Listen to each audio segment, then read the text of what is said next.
أعوذ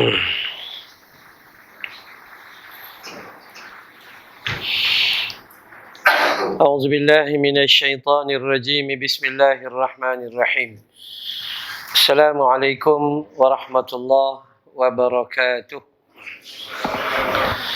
إن الحمد لله نحمده ونستعينه ونستغفره ونعوذ بالله من شرور أنفسنا ومن سيئات أعمالنا من يهده الله فلا مضل له ومن يضلل فلا هادي له أشهد أن لا إله إلا الله وحده لا شريك له وأشهد أن محمدا عبده ورسوله اللهم صل على محمد وعلى آل محمد أما بعد.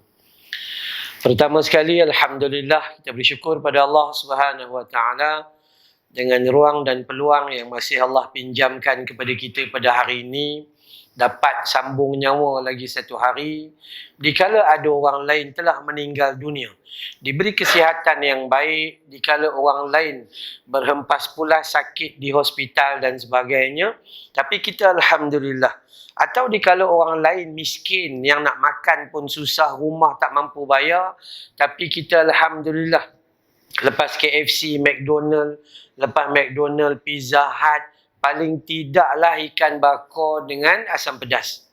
Dia begitu kemampuan manusia tu. Maka marilah sama-sama kita bersyukur kepada Allah. Ya, jutaan terima kasih kepada pihak Surau Asyakirin, juga pihak SRA dan mana-mana pihak yang tidak pernah berhenti untuk menguruskan hal-hal dakwah dalam memperbanyakkan ilmu, kerana ilmu itu adalah cahaya kepada setiap orang manusia. Ada manusia hidup langgar perintah Tuhan, tak rasa berdosa. Ada manusia hidup tinggal sunnah Nabi, tak pernah rasa rugi. Kenapa? Sebab tak tahu. Dan dia pula tidak mahu mengambil tahu. Jadi insya-Allah pada malam ini kita nak sembang-sembang tentang tajuk yang diberi oleh pihak penganjur, ya, iaitu ibu bapa adalah cerminan kepada anak-anak. Ini saya sangat suka. Kenapa? Sebab biasa kita ibu bapa ni, dia nak anak jadi baik. Dia nak anak menghormati dia. Kadang-kadang dia jadi anak tu pun dia lupa mak bapak dia. Dia tu jadi anak cuma sebab dia dah berumur 60. Dia tak peduli bapak dia. Bapak saya dah tak ada, ustaz, mati dah. Kan? Jadi saya tak ada urusan. Oi, belum. Lagi awak belum mati, urusan awak tak selesai. Ya, dengan mak bapak kita tak pernah selesai. Kita selalu kata, wahai anak, kenapa lama tak balik ni? Tanya khabar ke tidak? Mak bapak kita mati 40 tahun dah. Kubur berapa kali kita pergi sebulan? Berapa banyak doa yang kita panjatkan kepada Allah bagi pihak mak ayah kita? Atau kita hanya ziarah kubur pada pagi hari raya je? Oh, tu. Sebab tu peringatan tentang ibu bapa memang sangat-sangat dasar dan sangat asas di dalam kehidupan seorang manusia yang mengaku beriman kepada Allah Subhanahu Wa Taala. Pertama sekali, tajuk kita tu ibu bapa kita lah. Maksudnya sama ada dia tu ibu bapa yang memang dah jadi ibu bapa, ataupun yang belum kahwin yang bakal jadi ibu bapa, ataupun ibu bapa yang makin dah tak ada anak dah, anak mati dia tak mati lagi. Ada tak ibu bapa gitu? Ya, dia begitu keadaan. Ayah saya umur 84 tahun, dia tengok 4 orang dah anak dia mati. Begitulah keadaannya. Dan cerminan, apa maksud cerminan? Mudah difahami adalah begitu perangai anak, macam itulah dengan bapak. Orang Melayu kata bapak borek, anak rintik. Orang Melayu dia memang cerdik bercakap. Berubah yang susah lambat sikit. Cakap pandai. Jadi kita kena faham dari sudut tu.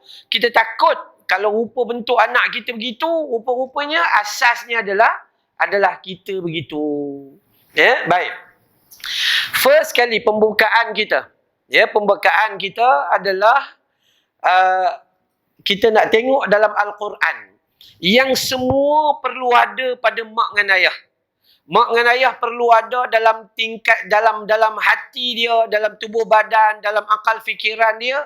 Dia nak hidup di dunia dan dia juga nak hidup dekat akhirat bersama dengan ahli keluarga yang ada di dunia ni. Seperti mana yang Allah gambarkan dalam Al-Quran pada surah Ar-Ra'du, pada surah Ar-Ra'd, pada surah 13 ayat 23. Surah Ar-Ra'du atau orang Melayu kita panggil surah Ar-Ra'd. Surah 13 pada ayat 23. Kalau kita perhati betul-betul, Allah offer dan bagi tawaran besar kepada kita. Apa tawaran Allah? Allah kata dalam Quran, A'udzu billahi minasyaitonir rajim.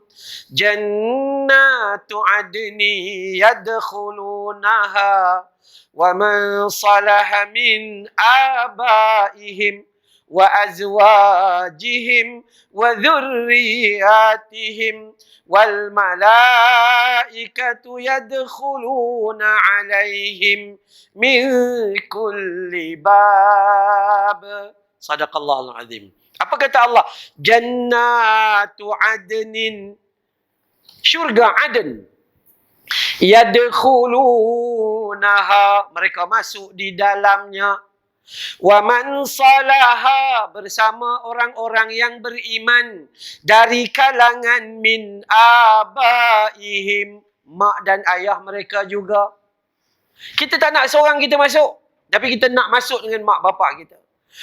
Wa man salaha min abaihim, mak bapak. Wa azwajihim, ni pasangan hidup. Saya pun bawa isteri saya dengan anak perempuan, anak lelaki seorang sini hari ni. Mentang sebab dia orang dah cuti, yang ambil SPM tu, apa nama, tengah paper dia tak ada hari Senin ni, so bawa lah anak lelaki saya belajar sekolah tahfiz saya sendiri.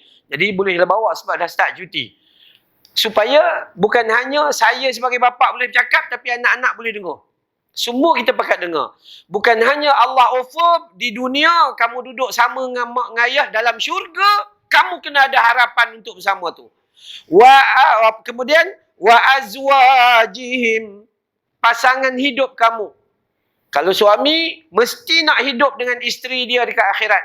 Kalau isteri begitu juga dia kena berangan-rangan. Jangan anggap tak tahulah ustaz, macam tak ada harapan je lelaki saya. Kau cerdik benar ya. Kan ya. Wa azwajihim wa dhurriyyatihim, anak-anak kita. Berapa banyak zuriat keturunan anak cucu cicit kita, sebolehnya mereka itu berada dalam syurga bersama dengan kita.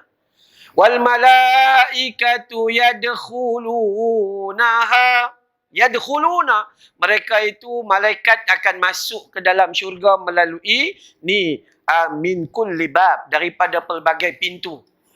Malaikat masuk, salamun alaikum, salamun alaikum, salamun alaikum, mengucap salam kepada kita. Berapa banyak pintu syurga Allah? Kebanyakan hadis cakap ada 8 pintu syurga. 8 pintu syurga. Walaupun syurga tu pada hakikatnya ada 7. Nak tunjuk 8 tu kenapa? Sebab senangnya nak masuk syurga pada orang yang betul-betul beriman kepada Allah Subhanahu wa ta'ala. Ini tawaran paling besar yang Allah tengah bagi. Seandainya kita ni bersiap sedia dalam keimanan kepada Allah, yang ikhlas kerana Allah dan berpandukan sunnah Nabi, maka kita yang masuk syurga besok, kita bukan bersendirian, melainkan waman salaha, di antara orang yang soleh mak ngayah kita. Di sini dulu kita tengok berhenti sekejap. Kalaulah kita ni komplain, ustaz, mak ngayah saya, ni ada anak-anak murid saya sendiri yang cakap, ustaz, saya ni nak cuti. Ni anak-anak tahfiz saya dah mula start cuti. Hari ni dia orang balik. Dia orang balik. Semalam dia orang balik. Jadi ada kuliah subuh hari Jumaat saya bersama dengan anak-anak tahfiz saya, kuliah subuh terakhir. Dan ada anak-anak tanya, ustaz, mak bapak saya belum solat lagi ustaz. Jadi macam mana? Tu. Anak-anak yang dapat didikan agama dan dia rasa takut bila dia mati, dia tak duduk dengan mak bapak dalam syurga Allah Subhanahu wa ta'ala. Tu kan. Cuma kalau kita nak komplain kata mak bapak kita tak berapa baik, contoh je lah. Contoh, kadang-kadang kita yang datang ke masjid ni pun kadang-kadang bongkak juga. Balik rumah, mak bapak tak betul aja, dia seorang je betul.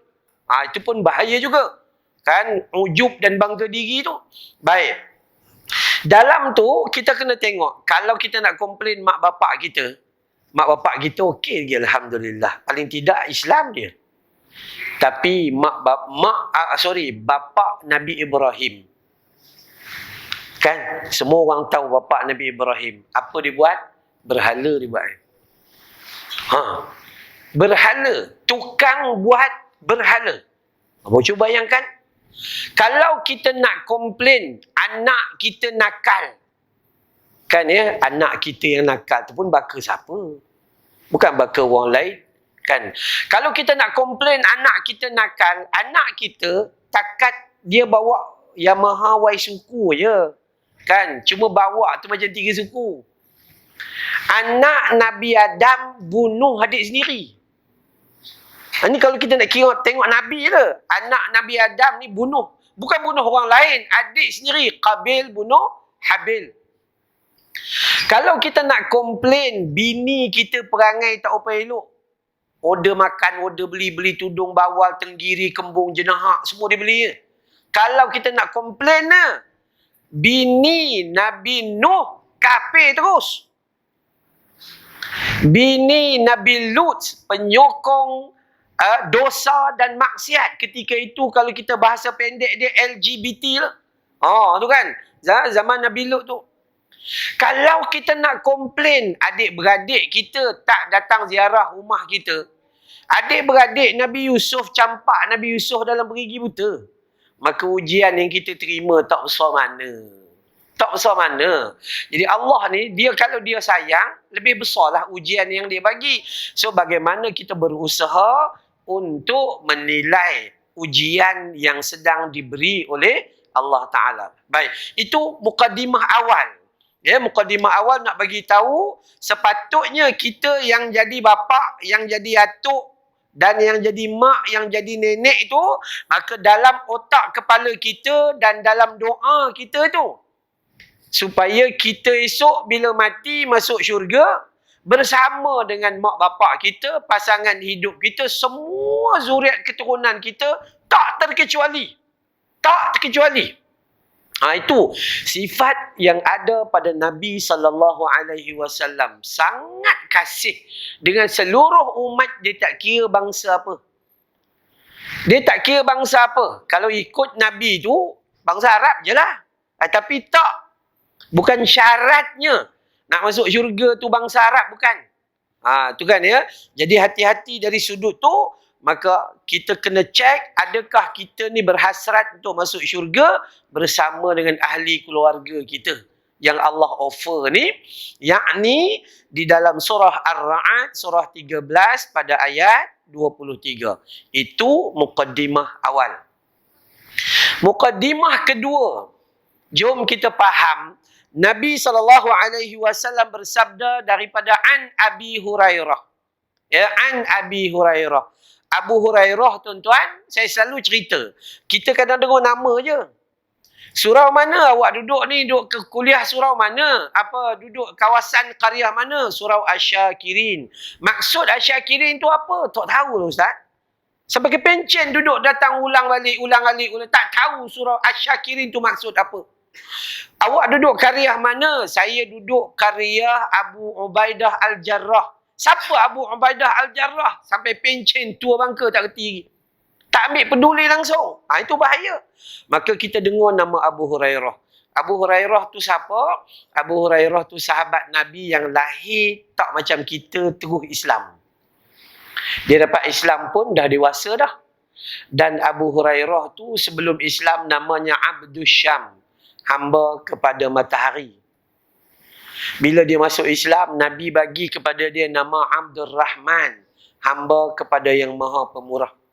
Tuan-tuan kat sini atau isteri-isteri pada perempuan, kalau nama dia Abdul Rahman, nama dia Abdullah, maka Allah melalui Nabi ni, Nabi kata dua nama ahabba ilallah azza wa jal. Dua nama yang paling Allah sayang, Abdullah dan Abdul Rahman.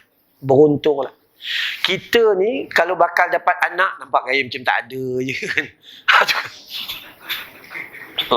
Kan? Kalau dapat kalau bakal dapat anak, kita jadi dapat cucu pun jadilah. Berangan nak letak Abdullah dengan Abdul Rahman. Ustaz, dua nama tu yang lain Allah tak sayang ke? Amran Allah sayang juga.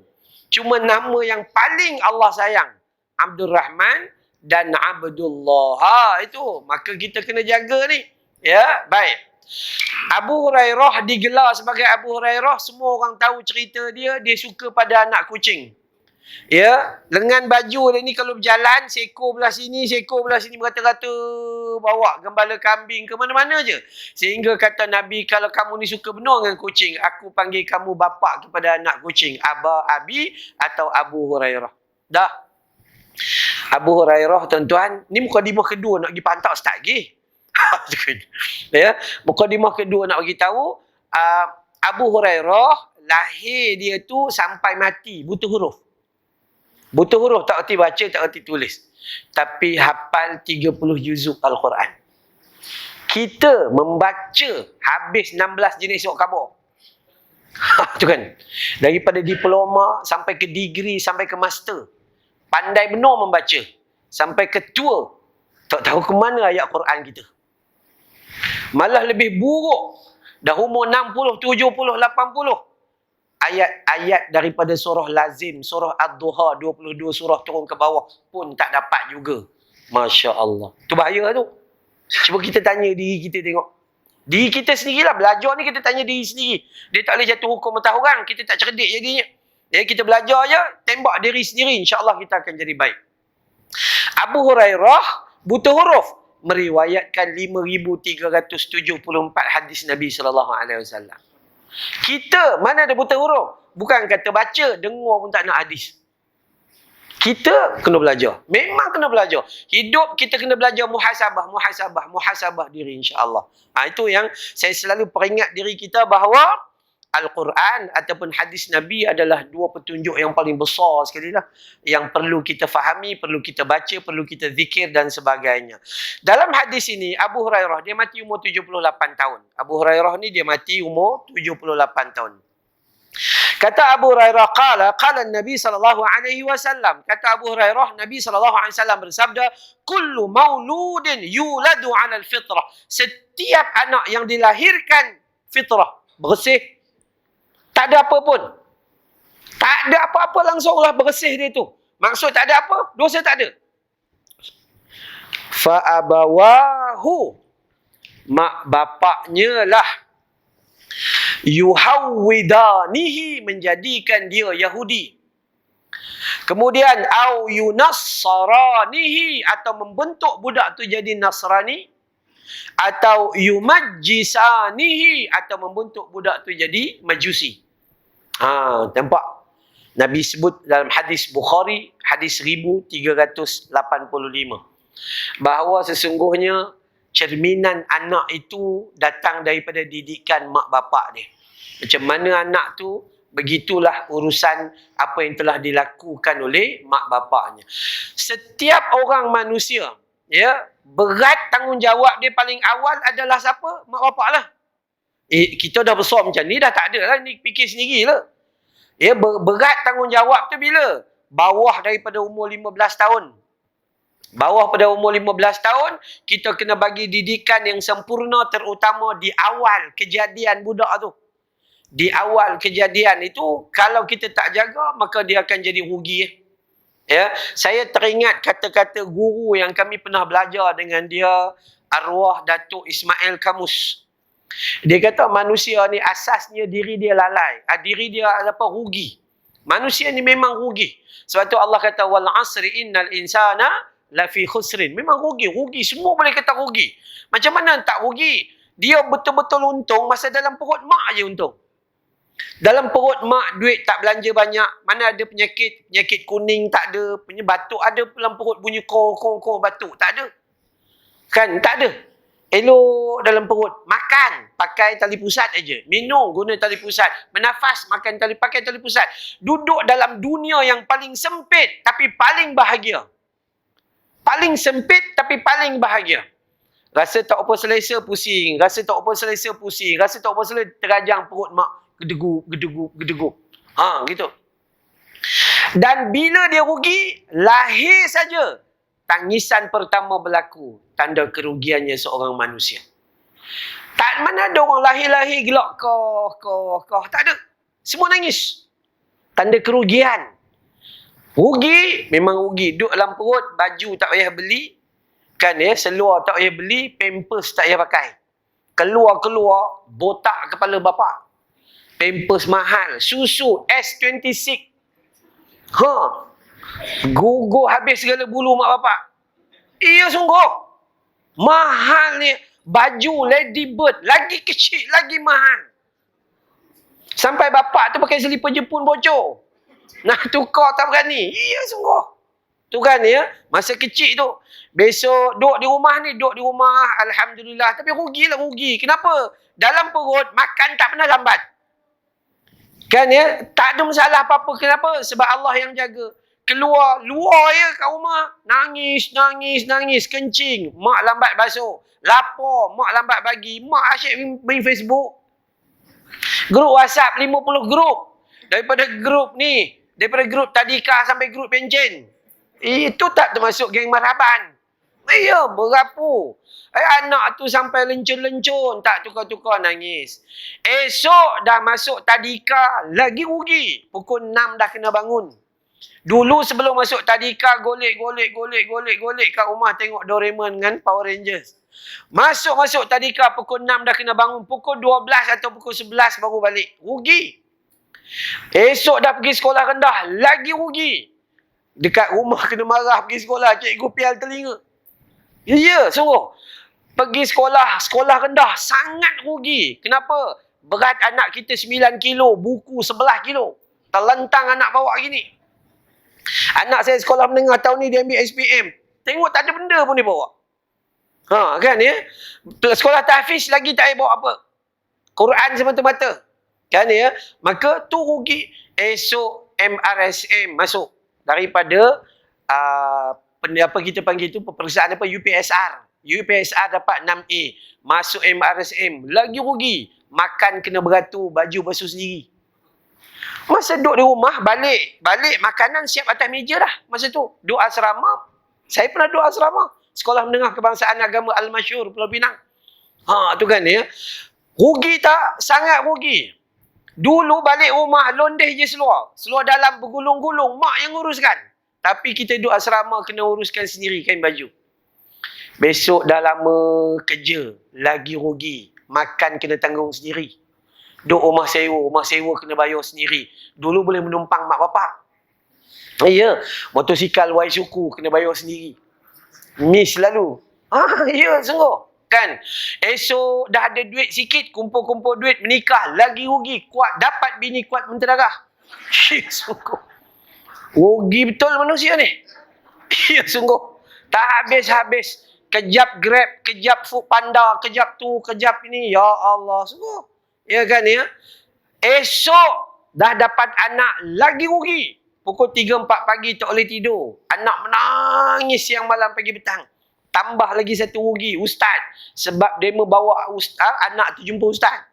Pukul 3 pagi, pukul 4 pagi jumpa ustaz. Tu kan, ustaz tolong tengok anak saya ni kena gangguan jin. Wah, kita orang Melayu selalu salahkan jin. Jin pun kata salah apa aku ni. Ya betul. Sikit-sikit jin.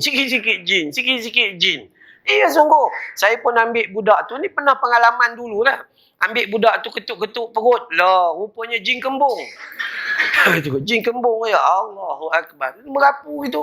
Tak payah jampi ya. Minyak UI cap 5 kan ada. Apa susah. Besok dah datuk dengan nenek pun rugi. Asal anak-anak pergi makan angin, cucu tinggal dengan kita, pada muka, mana untuk pergi? Tu. Maka manusia ni pada hakikatnya dia rugi. Tuan-tuan fikir tengok manusia. Kerja. 27 hari baru dapat gaji. Dapat gaji. Kan, company kata okey, gaji dah masuk. Gaji kan masuk dalam account. Kan, tak lama, lepas 20 minit dia masuk. Pergi cek, dah tinggal separuh. Potong kereta, potong motosikal, potong rumah. Ia memang rugi. Rugi sungguh.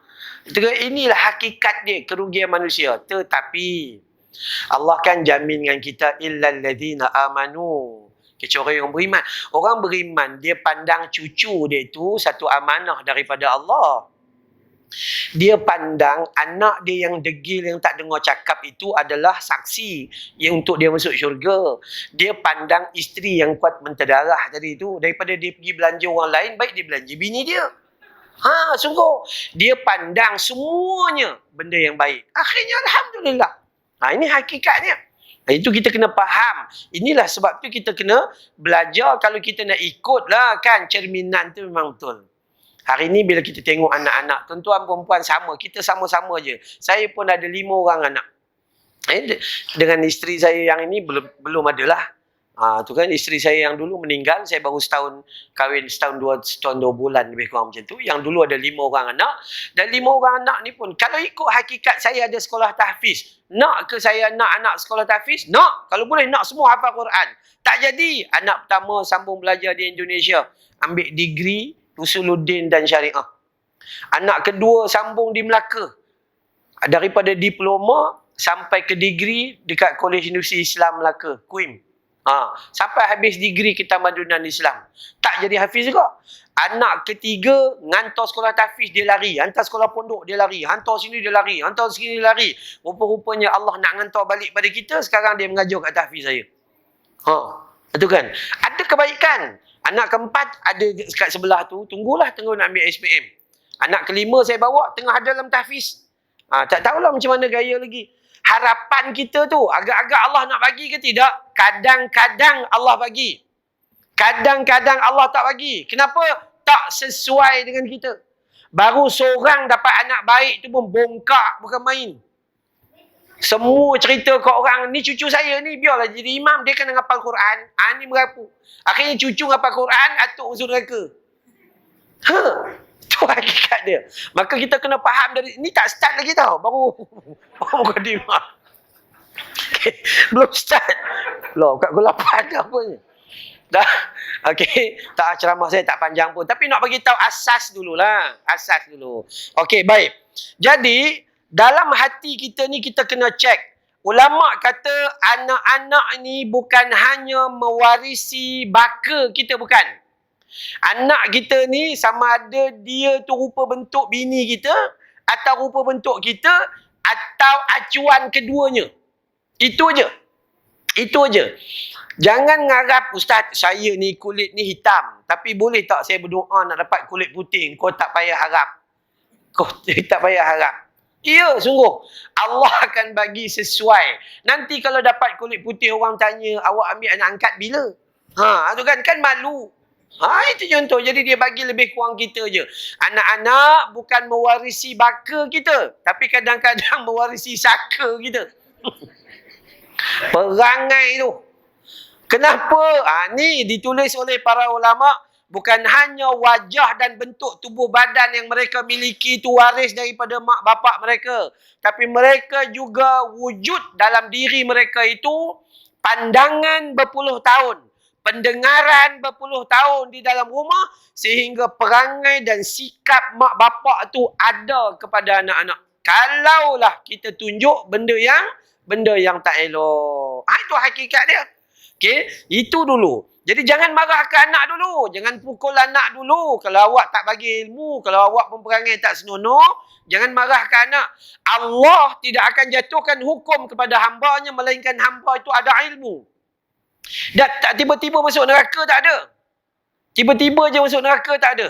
Dia bagi kepada mereka yang mukallaf. Macam kita ada akalnya sihat, tubuh badannya sihat, memahami agama yang tu. Tapi kalau orang tu memang tak mampu faham agama, dia belajar pun tak dapat, maka dia tak ada. Syariat tidak ada di atas dia. Ya, itu kemampuan. Sama orang nyanyuk, orang lupa. Sebab tu tak berdosa. Itu. Kita ni cuma terlupa. Tu. Dia selalu terlupa je. Maka sini ulama kata sesuatu yang dilihat, sesuatu yang didengar setiap hari berpuluh tahun, maka itulah corak dia. Kalau di rumah kita corak Sarip Dul, Samseng Kampung Dodol, Itulah bentuknya. Kalau di rumah, bentuknya Bollywood. Maka itulah. Sungguh, dari pagi-pagi je, awak bangun pagi buka radio. Khushiar aur gham sehti hai, फिर भी ये चुप रहती है, अब तब कैसे ने ना जाना, जिंदगी क्या कहती है. Sambung. Ya, betul. Itulah sebabnya manusia gitu. Kenapa tak ngapal Quran? Sebab mata kurang pandang Quran, telinga kurang pandang Quran, kurang dengar, dan mulut kurang sebut Quran. Kenapa kita ngapal lagu Hindustan? Yang saya selalu ulang tu. Tahun 70. Vada karo nahi chodo gitu mera sar. Jahan tum ho, wah mein bhi hu. Bini kat belakang. La la la la. Iya, sungguh. Itu kita kata bahawa seandainya anak kita bentuk begitu, salah siapa? Salah mak dengan ayah. Janganlah salah orang lain. Ustaz, kawan-kawan dekat luar, kau janganlah salah kawan-kawan. Daripada awal lagi, Nabi dah kata dah, anak kita itu disuruh solat umur 7 tahun. Kita suruh solat umur 17 tahun. Kita pun 70 baru solat. Itu silapnya. Kalaulah umur 7 tahun disuruh solat, umur 10 tahun dipukul kalau mereka tidak melakukannya, maka mereka tu ada sudah penjagaannya. Ya, inna salata tanha 'anil fahsya'i wal munkar. Ada dah tukang jaga di situ. Tapi sayang, kita biar. Ya, kadang-kadang kita rotan dan marah anak tak pergi tuition, tapi kita tak rotan anak yang tak solat. Kadang-kadang kita marah anak kita, puasa, terguling-guling budak tu umur 5 tahun. Tapi solat dia tidak. Ini benda yang karut-marut yang dilakukan oleh mak bapak. Okey, baik. Ini baru nak start. Lama juga nak start ni. Okey. Rujukan paling baik untuk seorang ayah mendidik anak-anaknya buka di dalam surah Luqman. Surah Luqman ni, kalau ditunjuk pada kita pada bermula pada ayat yang ke-13 tu, terus kita ditunjuk dah. Bila disebut ya bunayya, wahai anak aku, kita nak tengok nah. Luqmanul Hakim. Dia bukan nabi. Tapi dia waliullah. Sebahagiannya mengatakan dia waliullah. Dia orang kuat, orang yang dekat dengan Allah. Mula-mula daripada ayat 13 tu menuju sampai ayat 19. Mula-mula sekali kita cek diri kita, ada ke tidak kita bagi tahu pada anak kita. Apa yang Luqman kata? Ya bunayya la tusyrik billah. Wahai anak aku, jangan kamu syirik kepada Allah. Ada ke tidak? Kita suruh dan jaga tauhid mereka dengan betul. Kadang-kadang anak tak ada masalah, mak bapak yang syirik kepada Allah. Masih berbomoh-bomohan. Ya, pergi pulau besar. Pegang batu hitam. Nang buti nang kui buti kui. Iya. Ini syirik sebenarnya. Sangat-sangat bahaya. Tu orang perempuan. Saya pergi mana-mana sekarang saya sebut. Rupanya masih ada lagi. Apa yang masih ada lagi? Masih ada lagi lenggang perut. Lenggang perut ni amalan agama Hindu. Biar agama Hindu yang buat. Kita orang Islam. Ada ajaran kita sendiri. Yang pergi buat lenggang perut tu nak buat apa? Lenggang perut ketika kandungan umur 7 bulan. Tahu yang salah siapa? Yang salah adalah orang tua. Kerana orang tua yang mengajar benda syirik kepada orang muda. Sebab tu kalau orang tua yang tidak bertaubat dan tak membersihkan balik, maka ketika dia mati lebih teruk daripada dia hidup. Nanti dosa dia sampai. Sebab orang lain beramal dengan ajaran yang salah yang dia ajar. Itu kita hati-hati. Kadang-kadang budak tu umur 21 tahun mengandung, 7 bulan.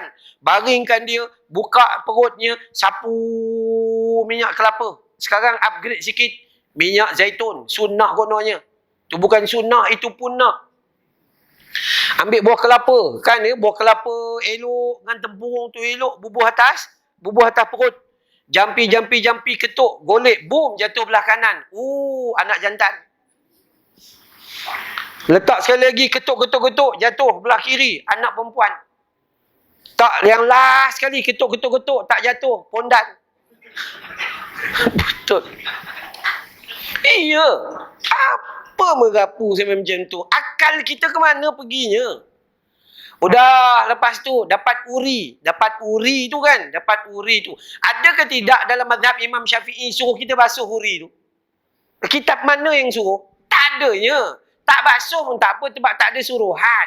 Dia tu najis sebenarnya. Ambil bungkus yang elok, gali, tutuplah supaya tak digigit dia binatang je. Itu saja. Kita orang Melayu bawa balik kan ya, basuh, bubur garam kan, 5 purut, 5 Jawa, asam Jawa. Kita ingat dia buat masak asam ke? Iya. Merapunya manusia. Kemudian lebih lagi, tanam bubur pensel. Harap cucunya pandai menulis. Atuk sampai ketua bodoh. Apa? Kalau betul anak tu kita pandai menulis, tak payah letak handphone. Beli kalkulator. Pakai matematik dia. Tu merapunya manusia. Kononnya hanya sebatang pensel boleh jatuhkan kita hukum syirik dan kekal dalam neraka jahanam, tuan-tuan. Apa otak? Itu kadang-kadang kita keliru kat mana otak kita kira duit pandai. Tapi dalam bab tu sampai tak boleh nak terima langsung. Awak pergi jumpa bomo, minta rezeki. Bomo tu sendiri pun tak cukup makan. Iya sungguh. Bomo sendiri tak cukup makan. Rumah dia pun bocor kiri kanan, letak baldi sampai ke dapur-dapur tu. Tu pun awak minta rezeki dengan dia. Apa cerita ni? Otak kita pergi mana? Hakikat tu yang kita kena faham. Ya, tolonglah. Jangan buat benda-benda yang merapu-merapu dan takut jatuh kepada kesyirikan. Tak perlu pakai tangkal di lengan, tangkal di pinggang. Tak payah. Doa je kalau nak berjaya. Allah dah khabarkan melalui Nabi SAW. Nabi kata apabila seseorang itu nak keluar daripada rumah atau nak memulakan kehidupannya untuk dia berjaya dalam hidupnya, maka beramallah dengan bismillahi tawakkaltu ala Allahi la hawla wa la quwwata illa billah. Allah jamin baginya 3 perkara, kata Nabi. Siapa yang nak mula berniaga, nak pergi kerja, nak buat apa-apa sajalah, keluar daripada rumah, nak jadi kameraman, apa saja, maka mula dengan bismillah tawakkaltu ala Allahi la hawla wa la quwwata illa billah. Hadis sahih, maka Nabi kata Allah pertama akan jaga sesat dia tak jadi sama sekali. Dia takkan sesat. Akidah dia, iman dia tak pernah sesat. Yang kedua, Allah akan percukupkan apa sahaja yang dia rasa kurang. Allah akan percukupkan apa sahaja yang dia rasa kurang. Ada kemungkinan Allah tak tambah rezekinya, tapi Allah jadikan jiwa dia tidak ada tamak dan haloba. Dia qanaah dan dia rasa cukup dengan apa yang dia ada. Dan yang ketiga, Allah selamatkan dia daripada mara bahaya yang dia tak mampu hadapi. Itu hadis yang sahih. Riwayat Imam Muslim. Ya, maka itu yang diajar oleh Nabi SAW. Tak perlu bersusah payah. Itu pertama. Jom kita tanya, kita sebagai mak dengan ayah, pernah ke mengajar anak-anak dalam hai ya bunayya la tusyrik billah, jangan kamu syirik pada Allah. Ataupun kita yang ngajar anak-anak, adik kau sakit, jom jumpa bomo. Bomo pun ambil telur jalan kat perut, gini dan sebagainya. Itu mengarut dah tu. Ya, itu mengarut dah. Lepas tu ada pula yang kita tengok dalam viral sekarang ni, ada ustazah tu pun mengarut juga. Ustazah seorang tu mengarut sungguh-sungguh lah. Ya, makan ubat tahan sakit, masuk neraka. Amalan tak diterima 40 tahun. Macam-macam. Keadaan macam-macam. Ya, kalau bini beranak, kalau doktor lelaki, maka hukumnya suami masuk neraka. Habis bukan masuk neraka semua kita. Saya tak tahu dia orang mana, siapa tahu? Tak tahu kan? Harap Jabatan Agama ambil tindakan segera. Nampak benar kesesatan dia tu. Sesat, betul-betul sesat lagi. Okey. Tapi ramai pula tu pengikutnya tu. Ramai pengikutnya. Patutnya bila dia live, tak payah ikut. Kalau lama-lama dia tak buat lah. Yang tu je kaedah lah. Tapi itulah keadaan dia. Okey, baik. Itu satu. Jangan syirik. So, kalaulah ini benda yang kita tak ajar pada anak-anak, sekarang kena start. Jaga. Jangan syirik. Kerana syirik adalah dosa yang paling besar. Kalau mati dalam keadaan dosa besar, tak ada tempat dalam syurga, kekal dalam neraka. Syirik. Dosa lain belum. Dosa lain, dia dapat keampunan. Tapi dosa syirik tak. Okey, jangan percaya benda yang bukan-bukan, merapu-merapu, mengarut-mengarut. Orang perempuan tak payah takut sangat dengan jin. Awak pandang laki awak tu, lagi jin daripada jin yang ada. Kenapa tak takut? Itu sungguh. Kadang-kadang ni merapu-merapu je. Tak payah takut sangat. Ya, baik. Dan yang kedua, dalam penyambungan dalam ayat tu juga, salah sebahagian daripada potongan ayat, Allah kata wa wasainal insana biwalidayhi. Dua.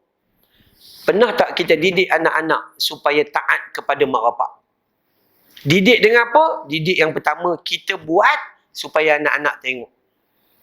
Berapa kali dalam tempoh setahun kita balik ziarah mak bapak kita?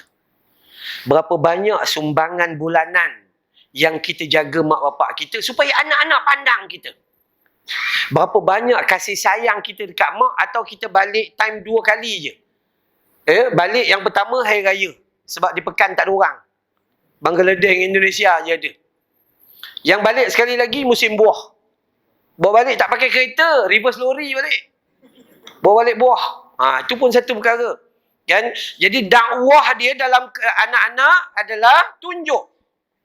Dan sesekali, bukan sesekali, maksudnya betul, sesekali jangan biarkan anak-anak ditinggal di rumah ketika kita balik kampung. Anak-anak dah besar, Ustaz, tak nak ikut. Inilah cara yang salah sekali. Anak-anak dah besar, Ustaz, dia pun nak pergi jumpa kawan-kawan. No way. Tak ada. Kalau awak anak yang baik, awak bapa yang baik, jom pergi tengok Tok Nek, pergi tengok Tok Wan dan sebagainya. Ini penting. Tapi masalah siapa? Masalah kita. Anak-anak besar, Ustaz, tak nak ikut dah. Bukan. Itu bukan agama cara. Agama kata setiap kali balik ziarah, maka silaturrahim kita kena belajar, bawa anak kita, bawa anak kita, bawa anak kita, bawa anak kita. Melainkanlah dia sekolah dan terhalang, itu tak apalah. Itu, ya. Jadi penting ni penting. Allah, contoh gini. Kita pergi masjid. Anak kita, anak lelaki kat rumah ada umur 17, 18, 16, 21. Masa kita datang ke masjid, sepatah pun tak cakap ke anak, adik, jom ikut abang. Jom ikut abah. Okay? Malam dia ceramah, jom sembahyang Jumaat. Kalau kau tak dengar ceramah, kau datang, lepas tu bungkus, bawa balik je. Contoh. Tapi kita dengan anak kita sendiri pun tak boleh berdakwah. Dengan anak kita. Kononnya kita nak masuk syurga seorang-seorang. Tapi dalam Quran suruh masuk syurga sama-sama. Ini pun satu perkara kak.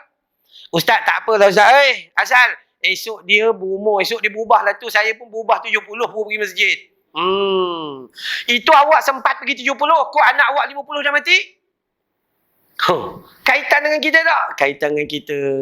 Maka tu, ya, wa wasainal insana biwalidayhi. Allah mewasiatkan kepada kita semua supaya berbuat baik kepada mak ayah. Buat baik dengan mak ayah ni mudah je. Bukan perlu pakai duit pun. Mak kita, ayah yang jaga.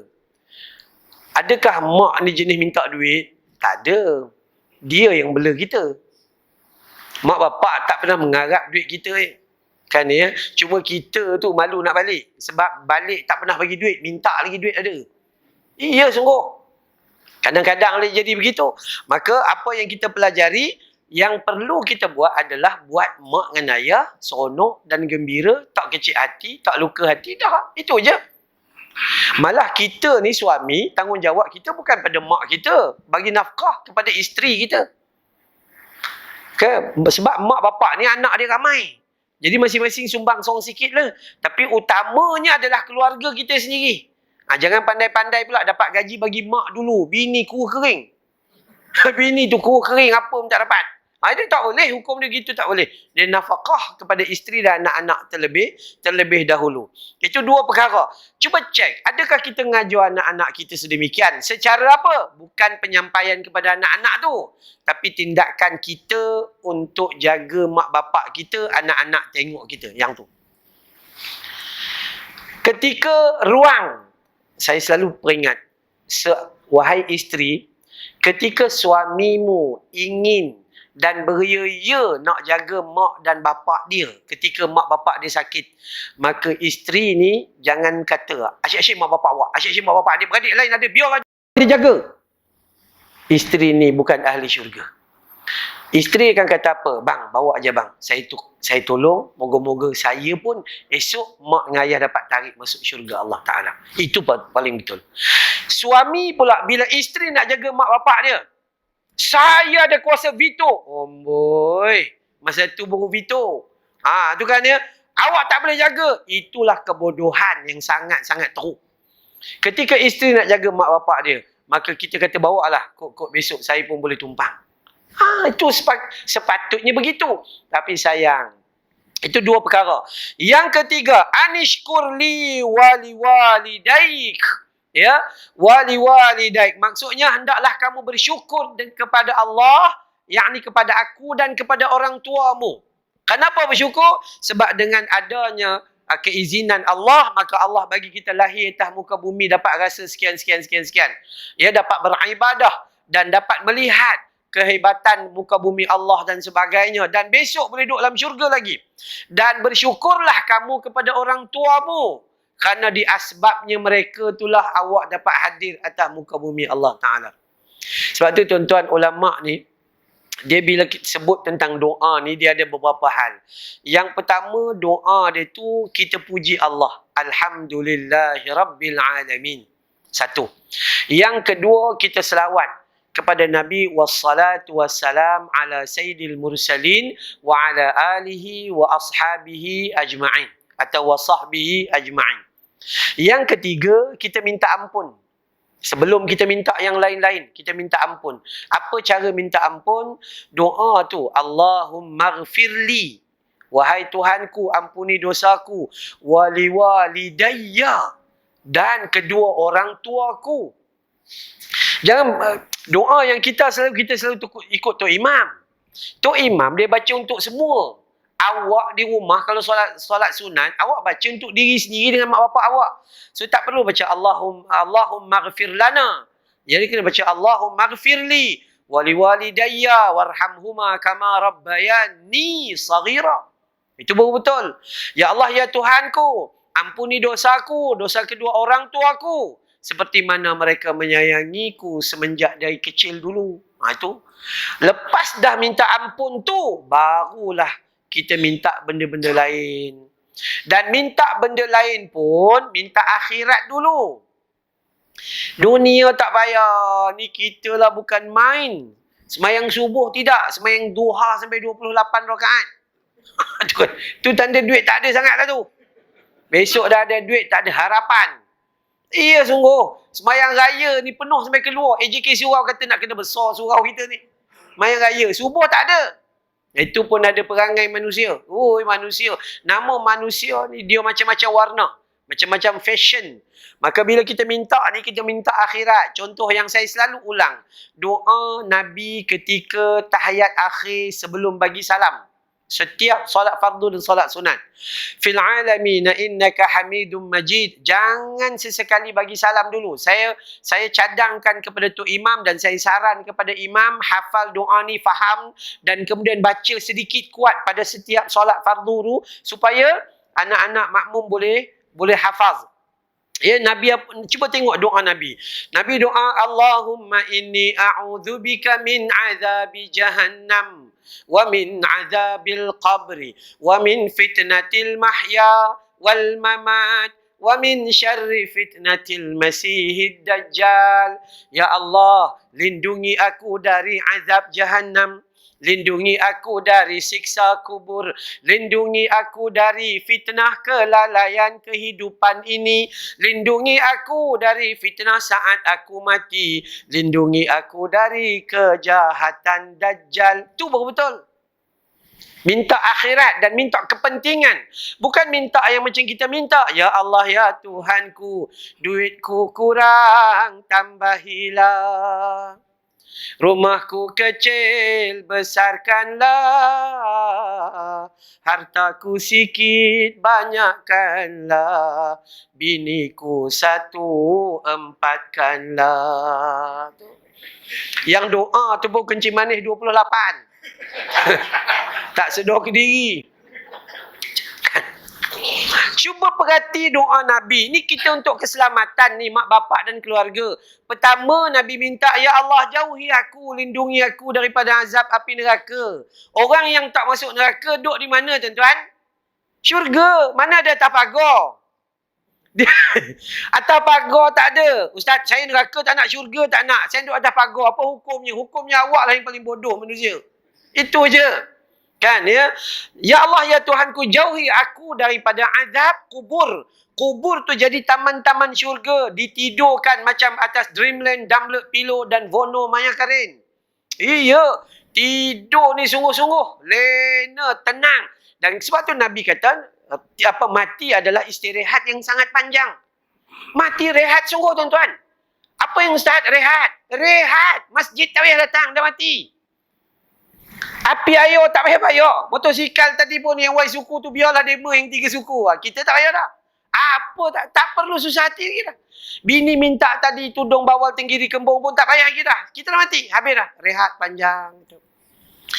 Kemudian itu azab kubur, azab neraka dan siksa kubur. Kemudian minta supaya jauhkan daripada kelalaian dunia. Dunia sangat melalaikan. Sangat melalaikan. Duit, harta, pangkat, darjat, gitu, gini, macam-macam. Tak pernah puas hati. Tak pernah puas hati. Bertandinglah macam mana pun. Kalau awak menang, awak seronok. Kalau awak kalah, awak nyalahkan orang lain. Tak dapat nak terima. Sungguh macam itulah. Kita tak dapat terima takdir Allah Subhanahu Wa Taala bagi. Macam komplain tak habis-habis. Macam-macam keadaan. Tu sifat manusia. Kelalaian. Tonton tengok dalam TV, anak-anak kecil dirosakkan dalam idola kecil, bintang kecil, pop star.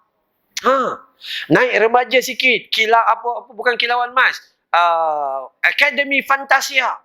Naik umur macam kita, 40, 50-an, Gegar The Ganza. Naik umur 60, kilauan mas, otai masih berdosa. Iya semua. Apa? Gigi yang tinggal sikit-sikit tu, suara yang sedap tu, datang sini minta kebenaran dengan surau Asyakirin. Saya ada kelebihan suara sikit, saya nak jadi Tok Bilal. Patut gitu. Ini tak habis-habis kita. Iya sungguh. Duduk di rumah, set karaoke. Tujhe dekha koi jana sanam, प्यार होता है दीवाना सनम, अब यहाँ से कहाँ जाए हम, तेरे बाहों में मर जाए हम. No, bini kat dapur, la la la la la. Iya sungguh. Nah tu orang batuk-batuk. Iya sungguh. Iya sungguh. Itu manusia, ya Allah. Kelalaian manusia, ya. Ini manusia. Dia lalai. Kemudian kelalaian waktu kita nak mati. Makin tua, makin menjadi. Makin tua, makin jauh daripada Allah Ta'ala. Ustaz, kenapa di surau dan masjid, saf pertama, kedua dan ketiga, semua yang ada bakal-bakal jenazah belaka? Geng-geng kencing manis, darah tinggi dan go out. Gaut ni kan, logik kena. Logik, makin tua, makin dekat dengan Allah. Tapi kalau makin tua, makin leka, something wrong. Ada yang tak kena. Maka sepatutnya hari ni begitu. Makin tua, kita tengok kan, udah pencen, duduk di rumah. Lepas tu start motosikal, bawa kereta, pergi cari ceramah satu Melaka pusing. Itu sebenarnya. Makin tua, isteri. Jangan asyik dengan cucu je. Laki tu kembung perut, tak makan. Asyik dengan cucu je. Kalau dengan cucu tu lembut bukan main. Kalau dengan laki, ya Allah, kasar penuh. Saya ni sebab ada orang mengadu. Ustaz, dulu isteri tu nampak lembut lah juga. Makin tua ni, saya dah pencen. Kan rasanya duduk di rumah meluat ditengok kot. Dulu kan pergi kerja, balik tu baru tengok. Itu pun isteri mengadu bila suami balik sesak nafas. Bila suami pergi kerja, lega nafas dia. Hati-hatilah, hati-hati. Isteri, ambil masa berdamping dengan suamimu. Saya selalu kata, isteri, Alhamdulillah, Ngaji Quran nombor 1 isteri-isteri orang perempuan. Belajar nun mati ni hukum apa kak? Ini ikhfa, ini izhar, ini idgham mutamasilan bi ghairi gunna. Cuba tanya laki dia. Nun mati. Mati terus untuk tu. Ya. Isteri kuat sedekah. Saya bila pergi ceramah bagi tahu tentang sedekah, banyak derma datang daripada orang perempuan. Isteri banyak ziarah dan sebagainya orang perempuan ni. Ya. Tapi satu kelebihan dan kekurangan dia kak. Ya, bila laki pun dia kuat lawan juga. Kuat kak ngaji Quran, lawan laki pun kuat juga. Pergi kuliah. Pergi kuliah. Ini cerita benar. Bukan orang sini, orang lain lah. Itu orang cerita benar. Dia datang kuliah. Suami waktu duha telentuk kat rumah tidur. Suami dah pencen. Lepas makan ubat kecil manis kan mengantuk. Isteri pula kata, tak habis kerja, tidur je. Ni dia nak pergi kuliah ni. Pergi kuliah, dapat ilmu, ustaz tu mengajar, ustazah mengajar. Balik sekarang tengok lagi. Tak habis, tidur lagi. Nampak? Tu bahaya tu. Maka kita sepatutnya jadi ada ilmu, kita makin hari makin beradab. Jadi kita bersyukurlah pada Allah Ta'ala. Syukur je dengan lelaki awak tu. Walaupun nampak dia tu macam memenatkan kita. Tengok melawat mukanya tu. Tak habis-habis buat perangai. Iya sungguh. Untung kita. Kalau dapat isteri baik sangat pun tak boleh. Sebab kita tak baca doa. Kalau kita dapat pasangan tu ada kelemahan-kelemahan, kita pun angkat tangan. Rabbana hablana min azwajina wa zurriyatina qurrata a'yun waj'alna lil muttaqina imama. Kita akan baca doa. Ya Allah, ya Tuhan, jadikanlah pasangan hidup kami, anak-anak kami ni penyejuk pandangan mata kami. Tengok bini lega hati. Kita tengok bini ghaflah jingga. Tu kan. Orang Penang kata ghaflah jingga, tak tentu arah. Belum lagi turun kereta dia kata, bang, kenapa balik lambat? Itu bahaya tu. Jadi isteri, dampingilah suamimu sehitam mana kulitnya. Dampingi je lah, ya. Kurang mana pun dampingi. Baik. Dan seterusnya, wasahibuhuma fid dunya ma'rufa. Pergaulilah kedua mak bapak kamu tu dengan kebaikan ma'rufa. Mana pun kalau mak bapak kamu bukan Islam, dampingi mereka, buat baik, akhlak baik, begitu-begitu sampailah. Kita tambah-tambah mak bapak yang Islam ni, macam mana pun perangai dia, maka kita tak ada hak untuk menafikan dia. Melainkan kita berdoa kepada Allah, ya Allah, kurniakanlah kasih sayangmu kepada dia, ya Allah. Moga dia juga menjadi ahli syurga bersama dengan aku dalam syurga nanti. Macam mana pun perangai mak bapak kita, itu bukan urusan kita. Tapi urusan kita teruskan doa dan bawa watak yang baik. Bawa watak yang baik. Ini penting. Okay. Jangan, sebab saya baru-baru ni ada satu kakak bagi tahu, dia kata, Ustaz, saya sedih. Sedih kenapa? Sebab ada adik-beradik kami balik kampung untuk mengundi. Dan mak ni tak mengundi macam dia orang. Mak ni pilih yang lain. Kan ya? Yang adik dia yang perempuan ni, yang kakak ni, adik dia yang perempuan ni bagi tahu mak dia, mak, jangan pilih yang lain. Kalau mak pilih yang lain, mak masuk neraka. Manusia kan senang menerakakan orang. Sekarang ni dia seorang aja masuk syurga. Ya, jahat, manusia ni jahat. Mak dia pun kata gitu. Sepatutnya tak payah susah-susah hati, mengundi je.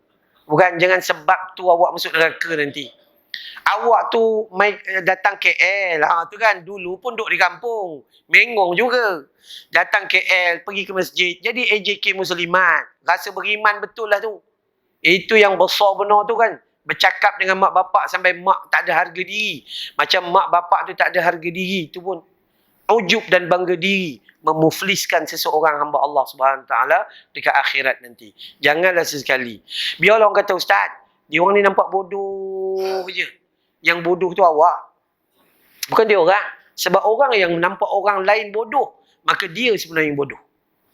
Sebab bodoh ni dia subjektif. Maksudnya apa? Dia mungkin ilmu dia tak banyak, tapi amalannya, ikhlasnya di sisi Allah itu tinggi. Mungkin dia bukan ustaz dan ustazah, tapi dia jaga mak bapak dia sampai penghujung hayat.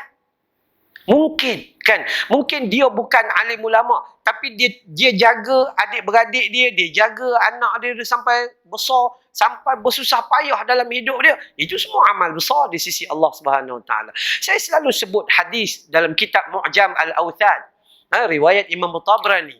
Hadis itu menyebut bahawa Nabi sallallahu alaihi wasallam bersabda, sesungguhnya manusia yang paling baik di sisi Allah adalah manusia yang paling banyak memberi manfaat kepada manusia yang lain.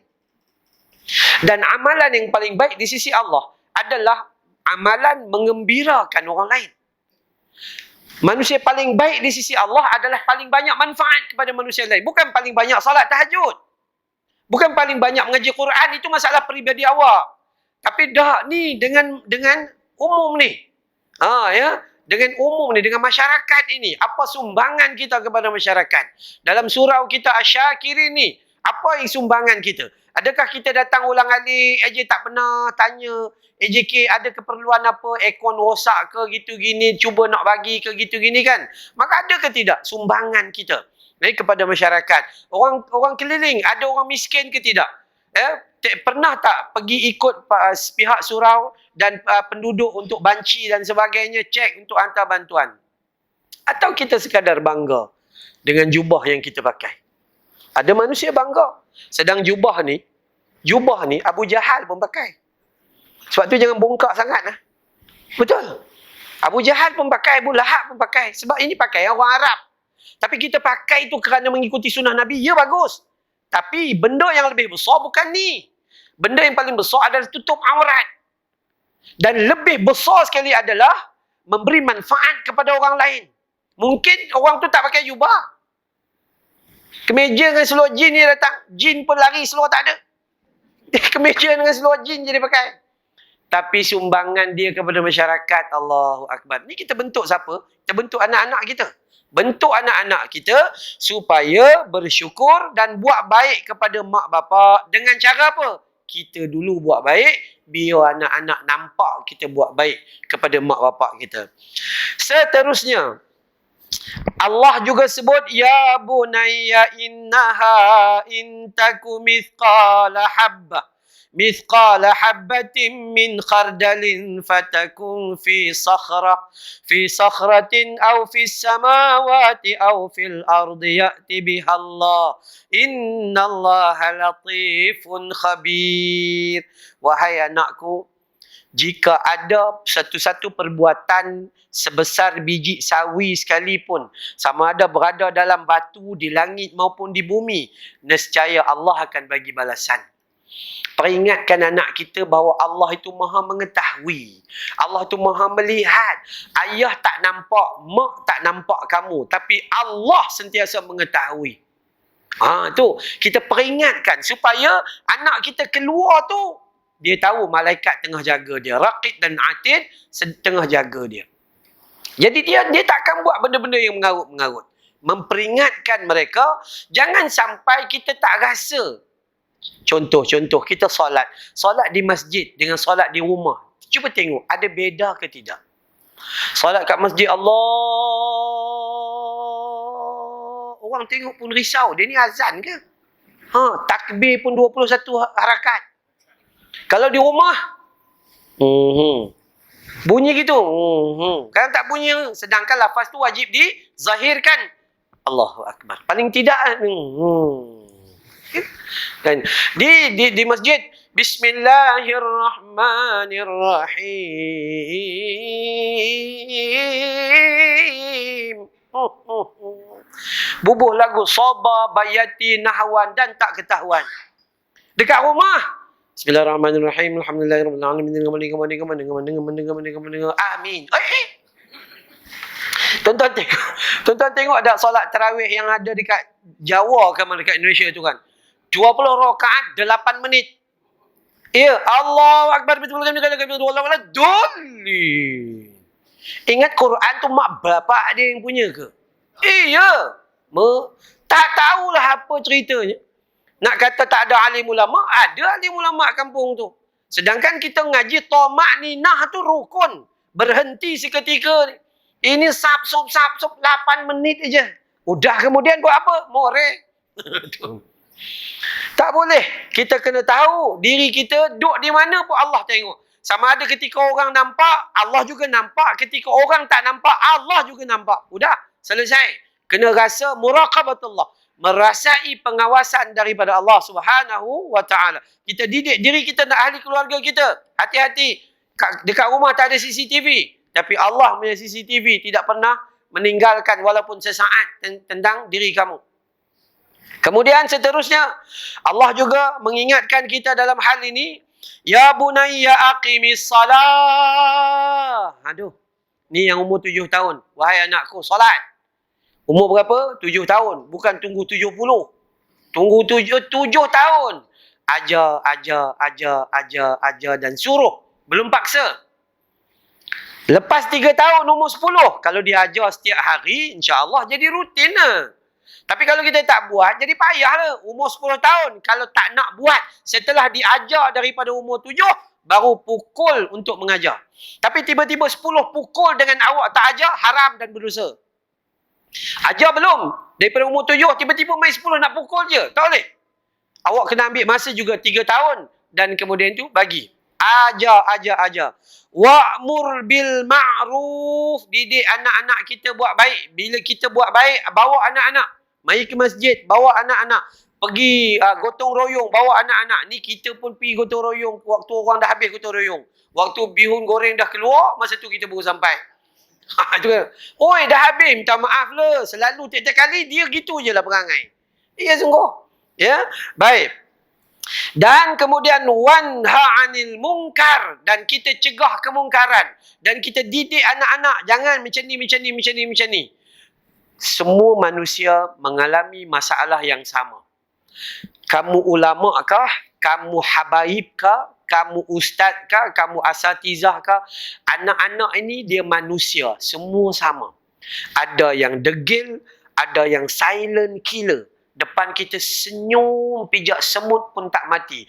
Belakang kita anak gajah pun lari. Oh, ada. Kita tak percaya anak kita buat gitu. Sebab depan kita tak pernah selama kita jaga dia. Rupanya dekat luar, Allahu Rabbi. Sampai orang ambil video, contohnya. Maka seandainya berlaku, terimalah hakikat. Itu ujian.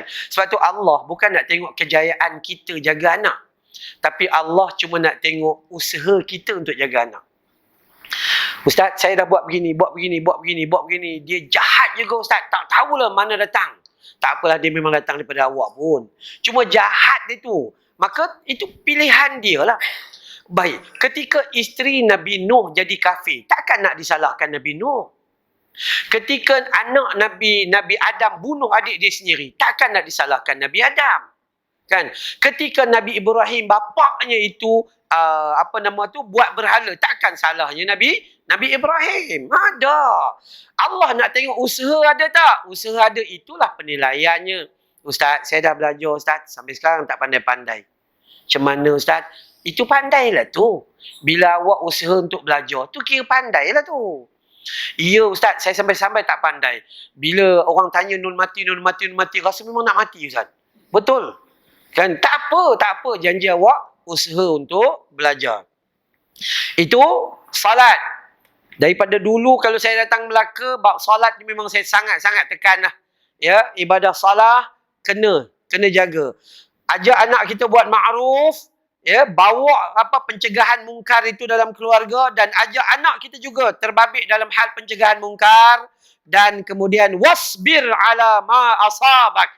Sabar dengan apa-apa yang menimpamu. Wasbir ala ma asabak ni maksudnya bersabarlah kamu ketika kalian ditimpa musibah. Apa musibahnya?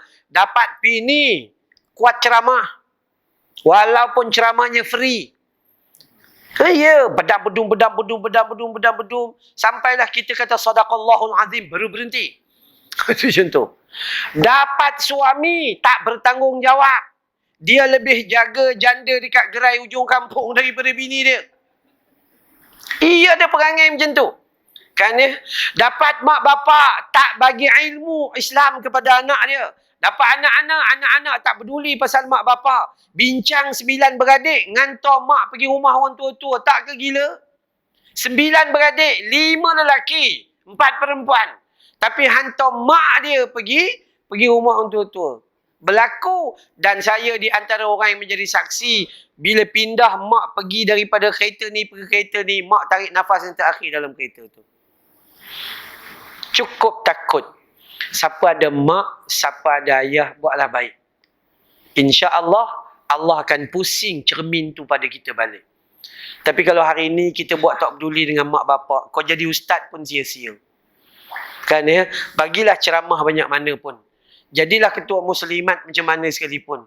Tak ada guna, sia-sia je. Ya, jagalah. Itu perkara paling besar tu dalam hidup kita. Jadi Allah kata sabar. Sabar tu kenapa? Ini untungnya. Ada orang kata, Ustaz, saya ni masalah banyak. Bagus. Sifat orang mesti ada masalah. Kalau dia kata, Ustaz, saya alhamdulillah Ustaz, sampai sekarang tak ada masalah. Itulah masalah. Apa pula masalah? Masalah awak adalah awak tak ada masalah.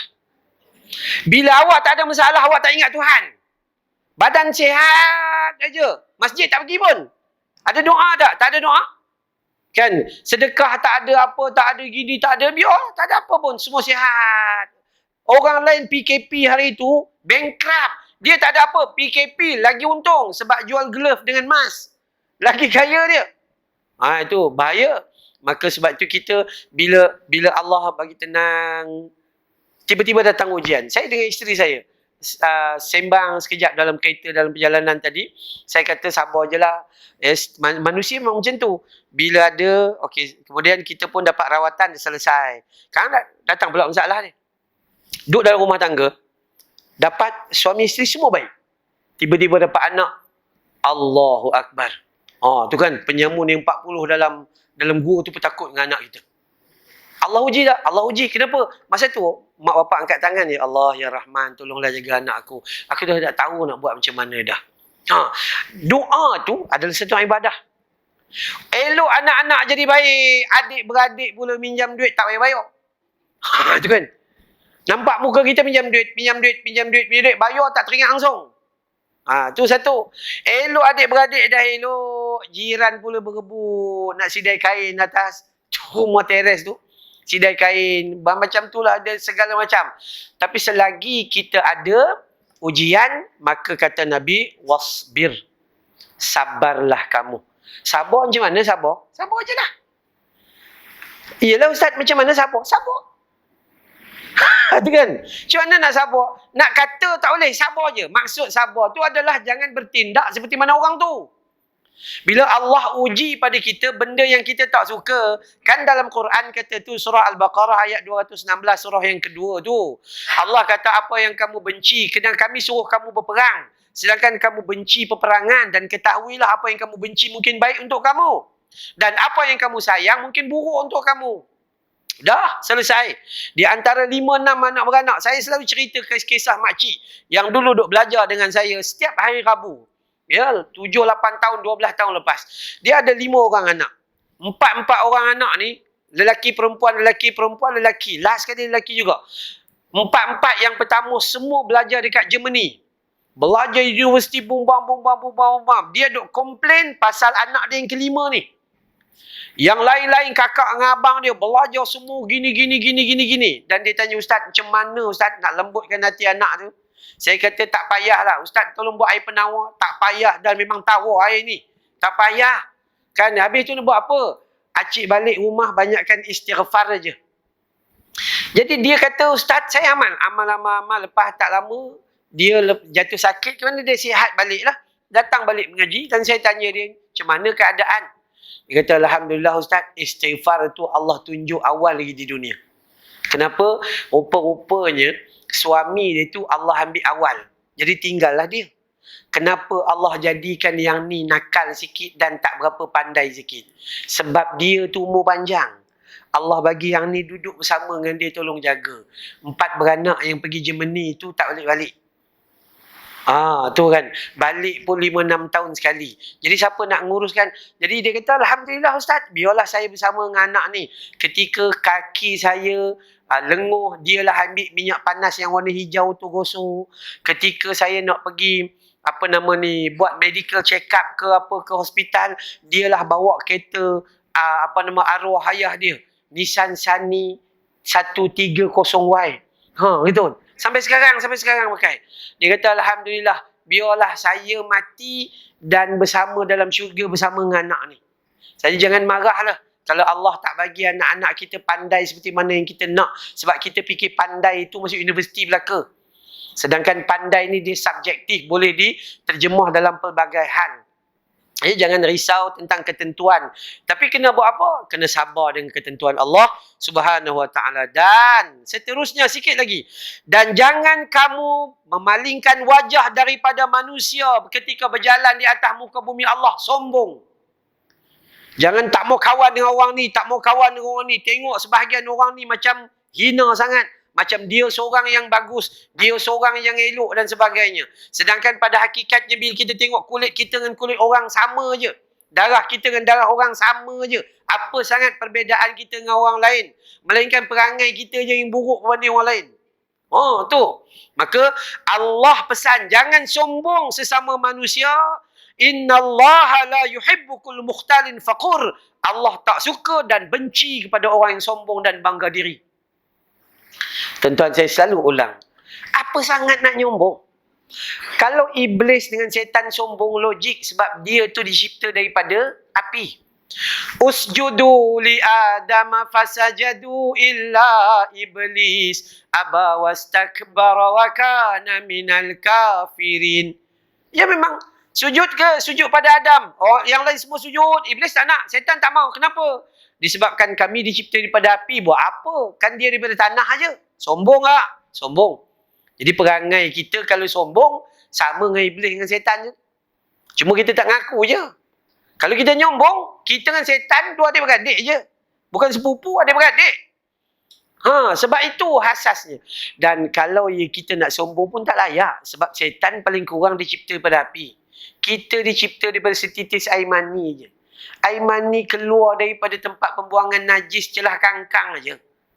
Apa nak sombong sangat dengan orang? Air mani bukan datang daripada langit, boleh buat reverse osmosis. Boleh buat tapisan macam kuku dengan kowe, tak adanya. Air mani datang daripada tempat pembuangan najis saja. Apa benar nak sombong orang? Nasib baik Allah tak cipta kita daripada emas 916. Kalau tidak, menyombong kita. Baju pun tak nak pakai. Tunjuk emas merata-rata. Bayangkan bulu ketiak semua keluar daripada emas. Merata-rata ditunjuk orangnya. Allahu Akbar. So, jangan nyombong. Dan pesanan terakhir, waqsid fi mashyika waqdud min sautik. Sederhanalah kamu berjalan dan lunakkanlah suaramu. Apa maksud? Bila berjalan, jangan tunjuk yang kita tu samsing. Jangan tunjuk kita tu kasar. Jalan dalam keadaan yang hormat. Dan bila bercakap, jangan bangga diri. Jangan menghina orang lain. Tambah-tambah sekarang dalam Facebook ni, bab pilihan raya ni tak habis lagi. Cukup lah. Siapa menang, siapa kalah, terima je sudahlah. Apa merapu sangat kita ni? Takut besok bila kita keluar dalam Facebook, gini, yang baca 3,000 orang. 3,000 jadi bukti kita masuk neraka jahanam. Nak ke? Duk diam je lah. Kan dalam kita kena belajar takdir Tuhan. Allah kan janji pada kita dalam rukun iman tu. Qada dan qadar, terima je lah. Kalau awak dapat kat awak kata betul, orang lain semua tak betul. Tu perangai manusia. Orang yang ada ilmu ni dia tenang aje lah. Dia tenang, dia damai. Dan kalau dia suka, dia kata alhamdulillah, aku memang suka PM ke-10 ni. Contoh, dia kata alhamdulillah. Kalau dia tak suka, dia boleh sebut inna lillahi wa inna ilaihi raji'un. Boleh. Kenapa? Sebab adalah hadis. Cuma sebelum kata inna lillah kata tu, biarlah padan dengan badan sikit. Biar padan dengan badan kita tu. Agak-agak kita layak tak nak kata macam tu, berpadan dengan orang tu. Berapa sumbangan kita kepada orang lain berbanding orang tu bagi sumbangan kepada orang lain? Kan? Kadang-kadang kita mengata je lebih. Hati-hati. Takutlah. Saya pesan kenapa? Takut. Semua orang sanggup buat video lah, itulah. Esok kita tahu. Hanya bukan mulut kita Allah akan kunci. Surah Yasin ayat 65. Bila Allah kata, al-yawma nakhtimu ala afwahihim wa tukallimuna aydihim ni. Dua tangan ni akan bercakap depan Allah Ta'ala. Dua tangan ni tulis kat dalam handphone. Bubuh pula video. Cut pula video orang live gini. Yang baca 15,000 orang. 15,000 orang tukang tolak kita masuk dalam neraka. Tuh. Maka kena hati-hatilah. Jangan ikut emosi. Tapi ikutlah ilmu Allah Subhanahu wa Ta'ala. Wallahu a'lam. Ya, insyaAllah. Satu dua soalan silakan kalau ada. Bismillah.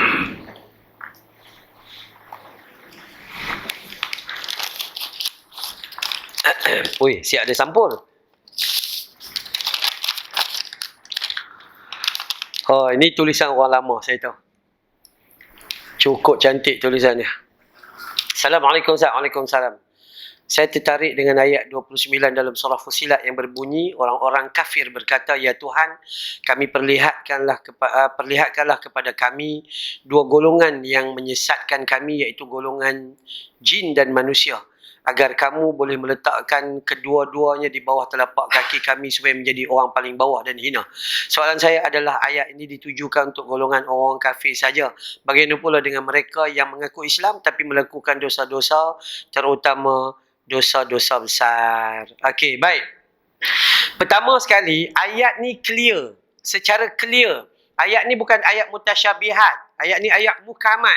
Yang clear. Bila dikatakan orang-orang kafir berkata, wahai Tuhan, kami tolong perlihatkan kepada kami ya dua golongan yang menyesatkan kami, iaitu golongan jin dan manusia. Golongan jin dan manusia ni kita boleh tengok juga dalam surah Al-An'am, surah ke-6 ayat 112.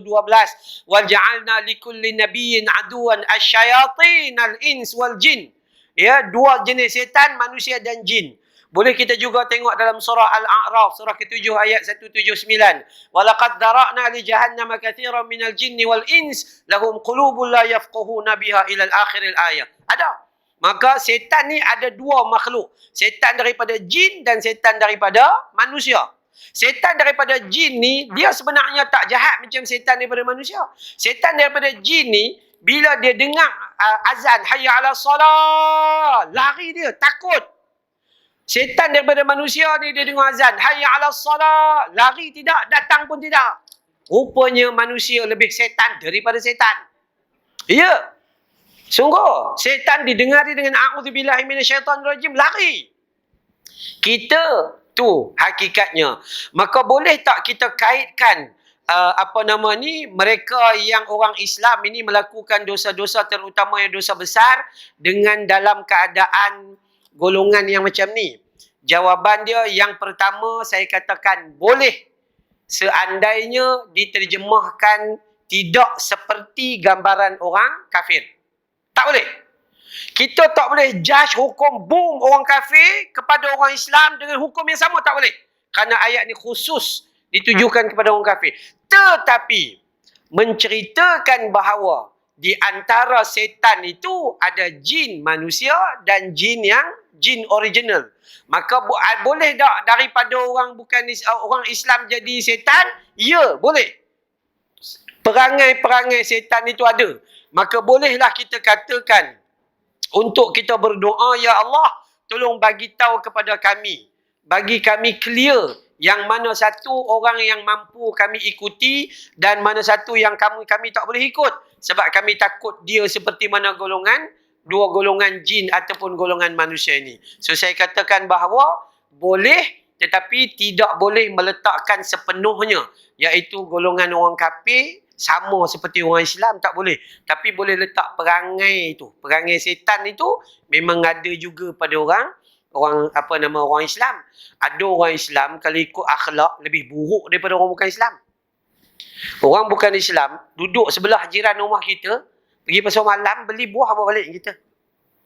Jiran kita orang Islam parking kereta terlebih sikit, marah bukan main.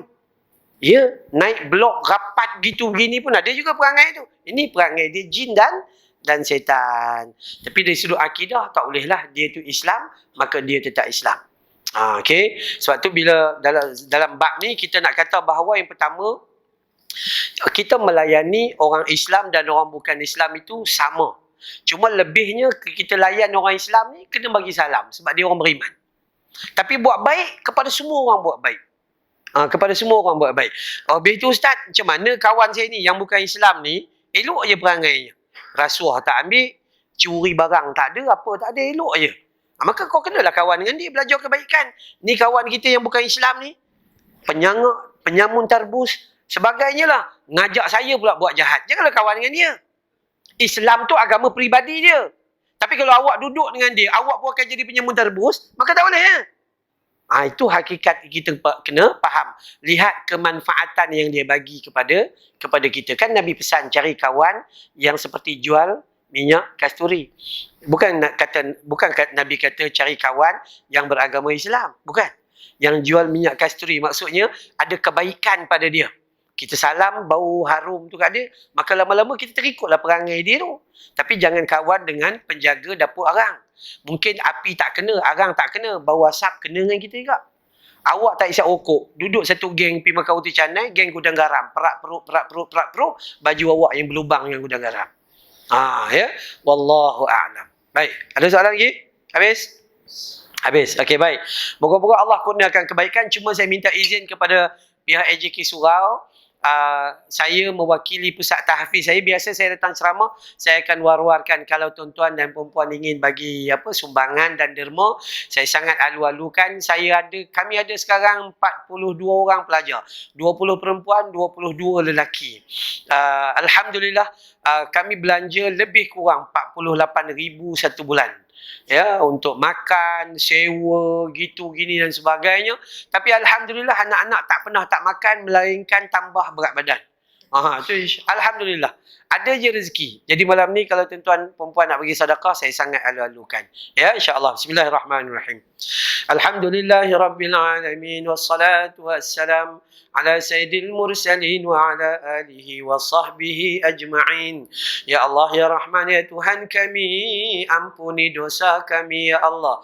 Dosa ayah dan ibu kami ya Allah. Dosa pasangan hidup kami ya Allah. Dosa anak-anak dan seluruh ahli keluarga kami ya Allah.